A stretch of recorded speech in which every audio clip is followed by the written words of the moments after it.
listen to me because I provide a great service in telling you that I have been made fully aware, although not been victimized, of this, what I call telepathic control of the individual. Now, when you hear about human trafficking, you assume they're talking about shipping children across the border to some pervert. No, these are not perverts. These are very well-off people in society. The people they enslave, which could be actually coming from the other individual, who will say they didn't know anything about it. They thought you were being submissive or were willing, may in fact be a host to some sort of entity. I don't know where it's from, but it seems to have power and able to control those who are vulnerable to it, have things that they can be blackmailed with. You've heard about these things, but it's much more rampant than you think. Like I said, when they mention human trafficking, they're not necessarily talking about some kids or even some, adults that are from some other country or foreign to you. They're talking about people that may even be in your family.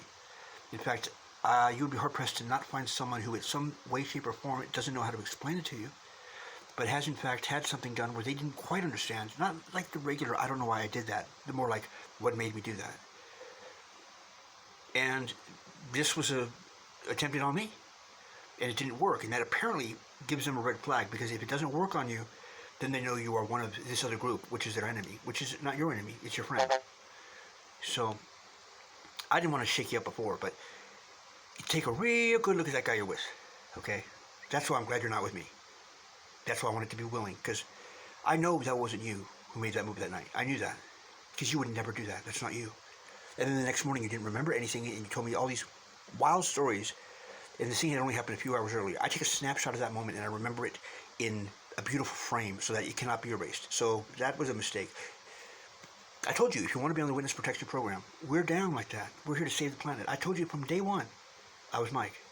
Okay. And that's why I'm still free, acting crazy, because those hosts, they don't like my body. No, they don't. They don't like my mind. They can't deal with me. They get kicked out of the Ark all the time.